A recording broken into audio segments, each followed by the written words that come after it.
Arts and culture bring communities together.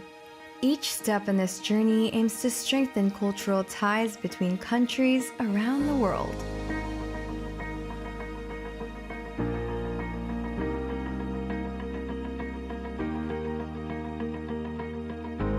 The importance of the intercultural collaboration in visual arts, music, theater, dance, and literature extends to the larger creative sphere and across art forms.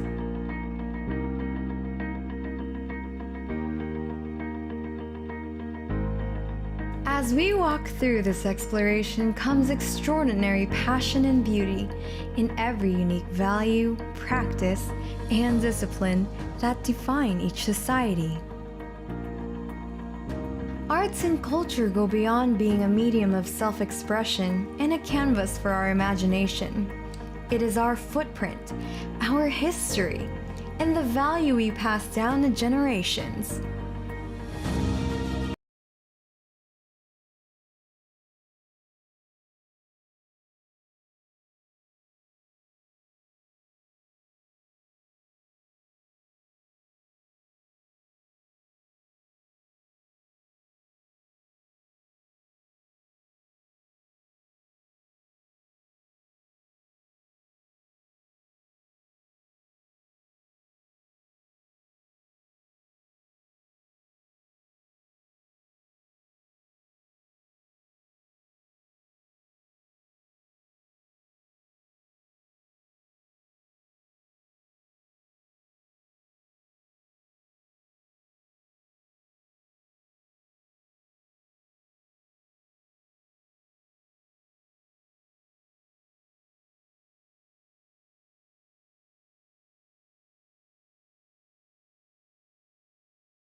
Welcome to our last session during this round of Borderless.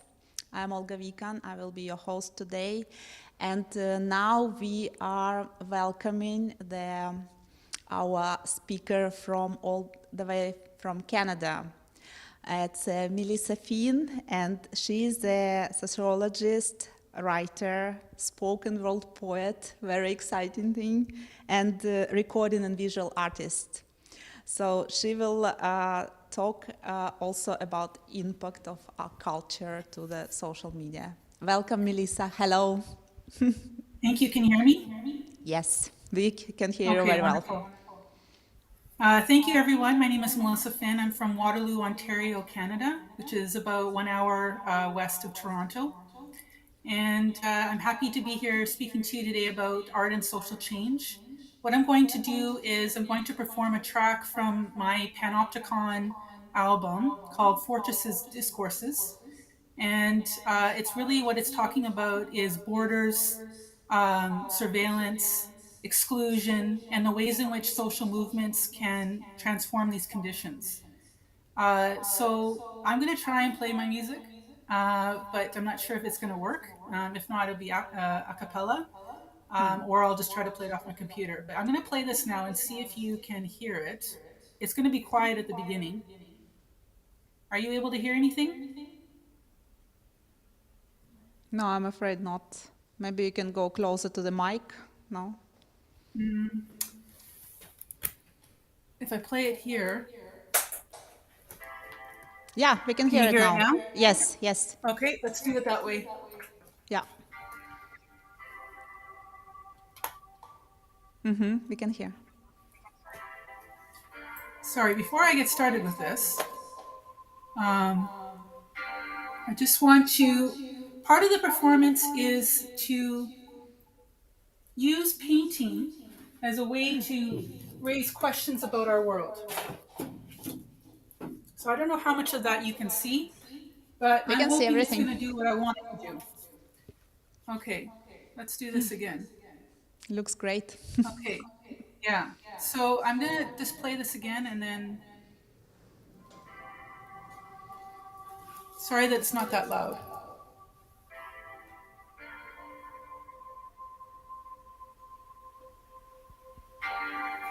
The state speeds off-sitting bucks to make a buck at so off target.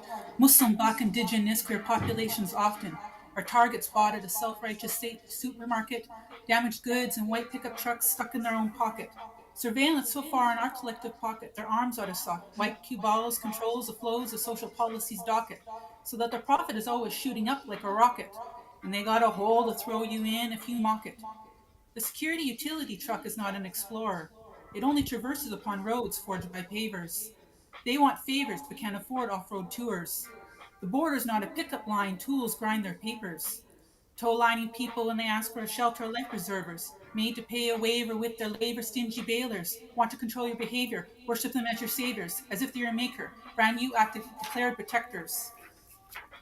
Fortresses, discourses, discourses, fortresses.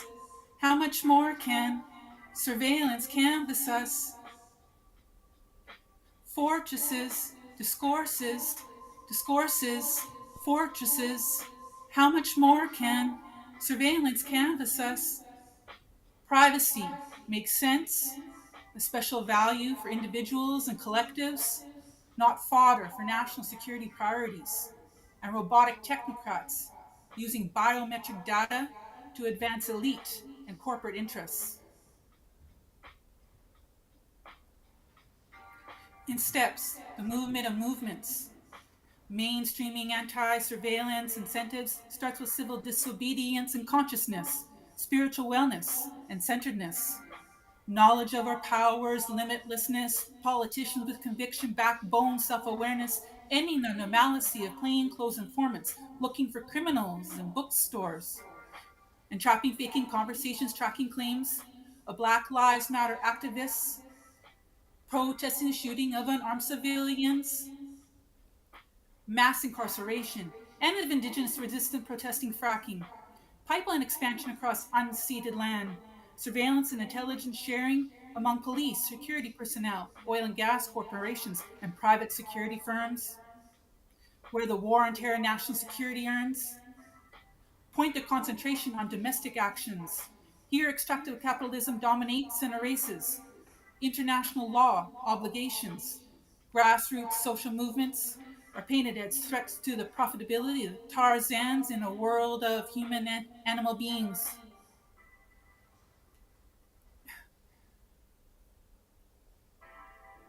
Fortresses, discourses, discourses, fortresses.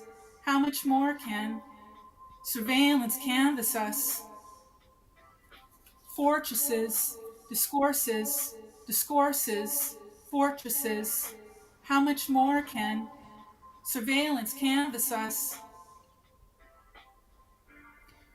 Curbing state and corporate surveillance action helps assess risks and manage threats to humans, helps turn around who gets identified as environmental criminal extremists, elite groups demanding enormous monetary investments to build security fortresses.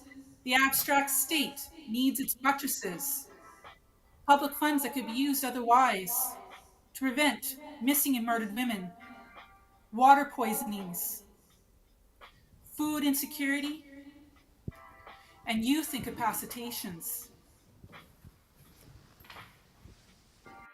In steps, the movement of movements. Mainstreaming anti-surveillance incentives starts with questions and consciousness, spiritual centeredness and wellness, knowledge of our powers, limitlessness, and public servants with principles, self-awareness, backbones, ending the normalcy of activist detentions, for protesting a lack of courageous court rulings, systematic disenfranchisements for children, living in a state of permanent panopticons, layers and layers of them, cages and cages of control. We must hand the masses a crowbar to break the mental bonds enabling many kinds of prison facilitations.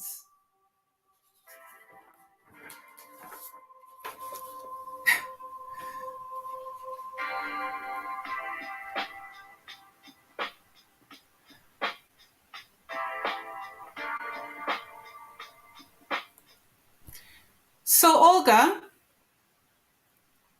if you're there, Yes. I'm going to talk a little bit about that poem. Yeah. It's actually a long poem that's broken up into 14 tracks, but I'll just talk about that in my presentation. So if Mm. you can transfer me to my slides, I'll talk about my Right away. um, You're right away there. yeah. Okay, so today we're talking about the intersection of art and activism and how art can be used to promote social change. Who's ever manning the slides, you can go to the next slide. For this discussion, I'm going to be talking about three main things. One is agency, the other is power, and then the other is stakeholder contributions. Okay, and oftentimes we don't often hear a connection between art and artists and this concept of stakeholders. And I think it's really important that that connection be made. Okay, and that's part of what I'm doing here. So we'll go to the next slide. So basically, so we should go to the next slide. Yeah, so we're talking here about the agency of artists. And the question is, what is agency? Agency has been, discussed at length in the literature. My background is in social movements and transnational activism and citizenship. And there's many ways in which agency has been conceptualized, but I'm going to just talk about one main way. Agency is the capacity to act, to mobilize despite institutional or social constraints. So that would be like, government policy, government decision making, corporate decision making. It would be even like social norms within your communities, from like already at the cultural level all the way up to like the municipal level or beyond. So we all have constraints in our lives. We call these structural constraints, structural like context or sort of imposing conditions on our ability to act. And it's a balance between, we are not without free will. We have the capacity to have agency. Some of us have more agency than others based on how many structural constraints we have. And so having agency really is about having the capacity to transfer skills, tools, ideas, etc., what we call social and political technologies into a social space or into a political space. And having that capacity is everything, because it means that rather than being forced into a state of inaction or forced into a state of being disempowered, we can always claim that. The conditions could be very suffocating. We could be living under a dictatorship, or we could be living under extreme financial hardship. But nonetheless, we always have a capacity in various levels along the spectrum to transfer our skills into the world, our tools, the things that we've learned, our ideas. Now, in many places in the world, ideas are suppressed. So that is one structural constraint on people who live in places where there's no freedom of expression. Agency is extremely important, both at an individual and a collective or group level, because it ensures that we live in a society where there's checks and balances, where we can hold people accountable, where we can advance and evolve and progress as a society. So, and it allows us to mobilize. So it's just, it's core to us as beings, as human beings, to have agency, to make claims on agency, and to mobilize ourselves towards the things that we value and that we hold important to us. Okay, so let's go to the next slide. So the next slide is showing two images. One is the knotted gun. This is actually a copy made by the artist Carl Friedrich Reuterswald. In his initial one was placed, I believe, at the UN headquarters, but there's like at least 30 copies around the world, several in Sweden, and this one is in Lebanon, and it's capturing the idea of nonviolence. And next to it is this sort of moving doll that's called Little Amal. Amal means hope in Arabic. And she's traversed 13 different countries, more than 9,000 kilometers. And there's a human being inside of that puppet that is moving and meeting people and talking with people. So this is a kind of an example, especially Little Amal is like almost a encapsulation of what artistic agency is. It's not just art that is having agency. It is art that is moving physically. It is interacting. It is is a performative kind of art that is creating disruptions in our thinking. I'm going to move to this. The knotted gun is provocative. It is an image that is hard to forget. And it really captures both at an individual level this need for nonviolence. How do we manage ourselves domestically so that we are not letting things boil over? Or how are we managing ourselves as a community so that we're not allowing things to boil over? Or how are we managing things internationally so that we are not running into a situation where things are boiling over? That gun is not just a pistol, it's representative of global armaments. It's representative of the drive for nonviolence, nonproliferation of a wide variety of armaments in the world. And can we knot them? Can we find alternative ways of resolving conflict rather than picking up the AK-47 or picking up the nuclear warhead or picking up the cluster bomb or picking the drone that's armed with precision, quote unquote, guided missiles, which are really imprecise because collateral damage is frequently the result of the use of these weapons. Okay, so let's go to the next slide. So the question is the power of artists. And I think there's a real question, so we should go to the next slide. There's a real question about whether artists have power. Is it just aesthetic? And I would argue that it's not. The reason, and I'm going to just break it down. So what is power? Traditionally, power is the capacity to be heard at sites of decision making. Alternatively, we can see power as the willingness to speak to or at the decision makers, to put ourselves in places where there is conversation. My argument would be that that is power. And so we get kind of this idea that art is the speaking to, it is the speaking at, it is the placing oneself in a provocative way in places where it seeks to be seen and to speak, regardless of whether it is a speaking form of art or not. Artists shape our collective consciousness. There's an excellent article in The Guardian recently, January 2023, talking about climate change and the popular consciousness.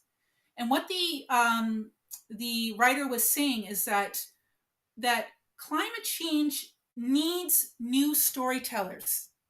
It needs, sorry, I'm trying to figure out my angle here. It needs storytellers. It needs people that are telling the climate change issue in a new way, that are challenging us to see it differently. And what the author was saying is that climate change needs artists. It needs people who are changing the conversation, raising new questions, provoking us, shining light on areas of neglect. And so the whole idea behind the article was that the popular consciousness is the power. The popular consciousness is where movement happens. We often find ourselves, there's an excellent book here. It's called This Is Not Art. Sorry, there we go. Anyway, it's called This Is Not Art by Alana Jelinek. Anyway, the whole point of it, a good part of it is that we think that artists are just making art, that they're only doing an aesthetic. They are shaping the popular consciousness. And they are shaping the way that we think about issues, social justice issue, racial justice, gender justice, all of these, climate justice, all of these different things are shaped by how the popular consciousness changes over time, and it can change quickly. So the conditions for an artist to wield power include refusing isolation. So when an artist refuses to be isolated, when they put themselves out there, they make their art, they do what they need to do, and then they are unafraid to showcase it. And embracing community engagement. This is an excellent way for artists to wield power. And why is this a contested idea? It's a contested idea because, like as I said, art is traditionally seen as an aesthetic, and life is seen as the realm of ethics. And art is supposed to be art for art's sake, and life is supposed to be life for life's sake. But the thing is that art is an aesthetic, it is also an ethics. It expresses an ethics. It expresses a way of being in the world. It expresses values. It expresses norms. It expresses expectations for change or otherwise. It jolts us. So, what is art activism? Art activism is the mobilization of art for social or political change. It is not the instrumentalization. It could be that, or it could be the empowerment or the rendering of the art as a subject that is speaking. And then maybe we'll go to the next slide. So this is an image that really captures very provocatively how art can be used to kind of mobilize beyond an aesthetic. This is not an aesthetic. I don't look at this and see an aesthetic. I see provocation here. I see greenery surrounded by dry, parched land and what rocks that look like a human being. So we're made to be thoughtful. We're made to be sort of instigated or moved by this image to make us think. Okay, so let's go to the last slide. So artist is a stakeholder. So what is a stakeholder? At the very basic level, a stakeholder is a person or a group who invests resources and is concerned about the outcome of certain decisions, right? So artists who invest their resources and are concerned about the outcomes of certain social issues are a stakeholder. And so what are some of the ways that artists can be stakeholders in social justice advocacy? Well, they inject their time, their talent, or their means to disrupt assumptions, force pauses, build thought, raise awareness, or promote advocacy. And how can artists and their art shape the direction of policy conversations, stakeholder conversations, decision-making policies? By participating in the conversations and by being impossible to ignore. So among those artists that are in the audience right now, I highly recommend this book that you read it. It's called Impossible to Ignore. It's by Carmen Simon. And this book is shaped my whole life. It shaped the way that I see content, the way that I see the delivery of messages.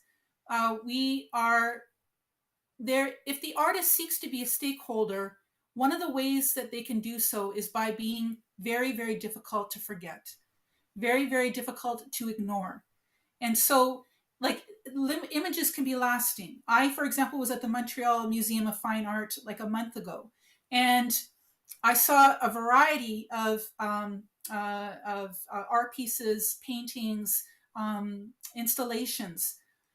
Some left a lasting impression on me. I still remember them. I still feel them. I think about them. So that is what artists can do.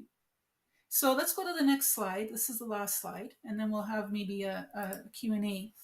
So this is Utrecht's giant plastic whale sculpture. I believe this is in the Netherlands. And what it is plastic that has been made and constructed into the form of an orca, I believe, or it could be some other whale. But anyway, a whale. So this provokes us. We ask questions about this. This is a very tall structure. It's multiple stories tall. And so we're provoked. We're thinking about the plastic in the ocean. We're thinking about the animals. It's in the shape of the whale, so we can't escape it, not only because of its size, but because of its provocation. And we're thinking about the material that it's constructed from, knowing that we have a lot of plastic in the ocean, that animals like the orcas are swallowing this plastic. So we find such things unforgettable. Now, if you live in that city and you're driving that bridge every single day, passing that whale, yes, at some point it may be that it becomes part of just your unconscious daily routine. But it's going to be with you. You're going to be thinking about it. When you see plastic, you're going to think back to the sculpture because you pass it every single day. Now, that could be a situation where we're being exposed to art on a daily basis. But art, like I said, with the Montreal Museum of Fine Art, just being exposed like for moments, like 1 minute, I've been left with a lasting impression about some of these exhibit pieces. And they inspire me and they make me ask questions about the thing that the artist was talking about. the thing about the aesthetic is that the idea is that art as an aesthetic is that the artist makes the art, and then the audience or the viewer is supposed to create whatever interpretations they want of that art.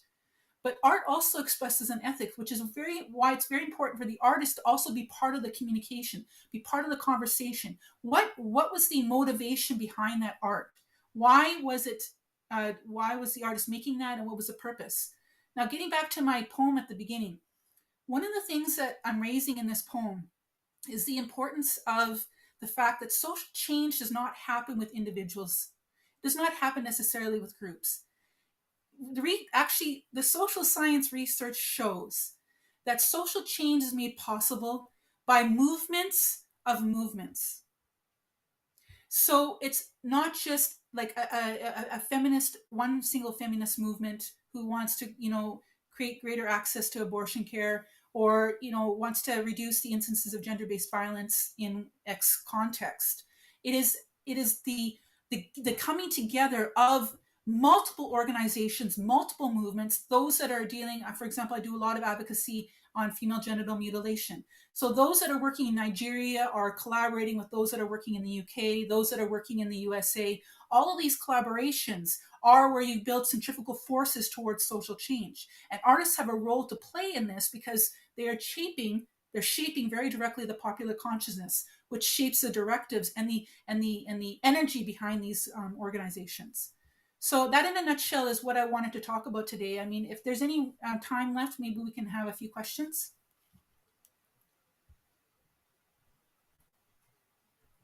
Melissa, very much for your interesting topic you raised, and special thank you for the performance at the beginning. That was really nice. And I totally agree with you that the artist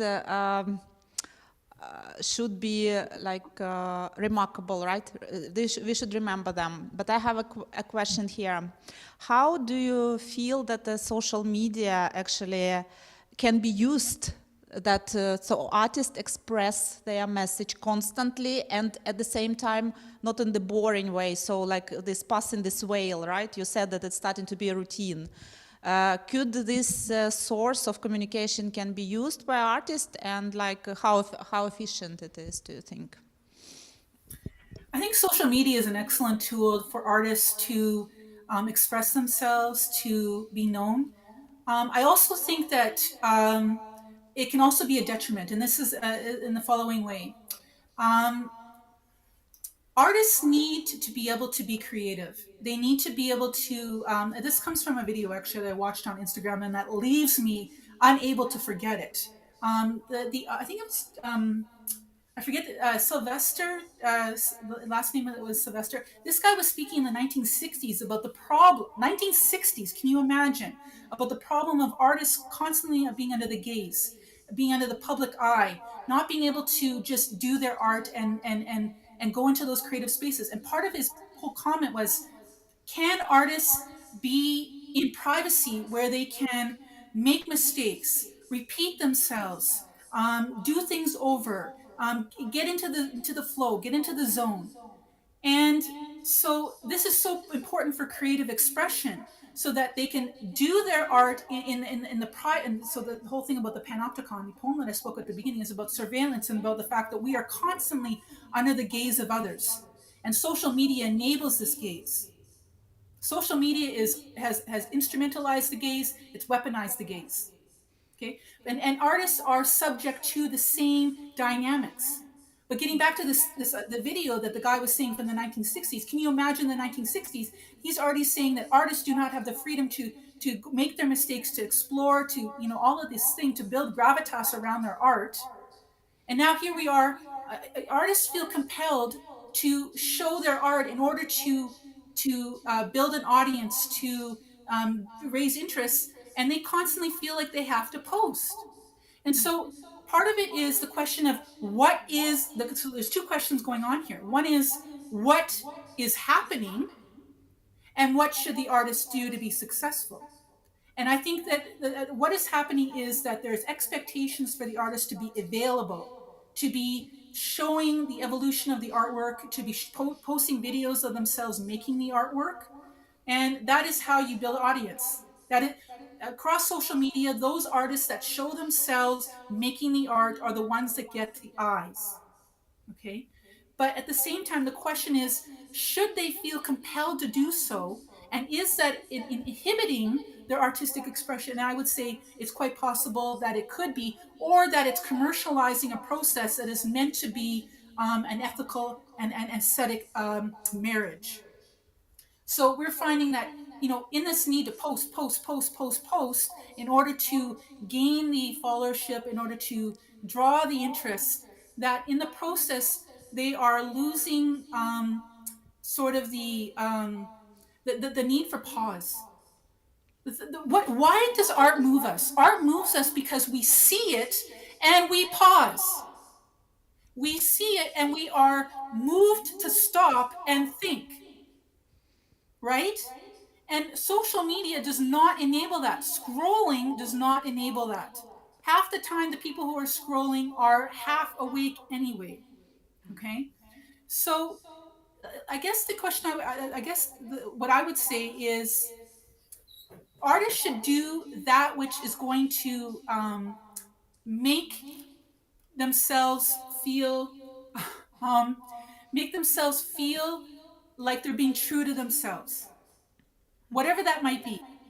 For some artists, it's to post daily and to raise awareness about what they're doing, to build conversations, and to do that on a rapid pace.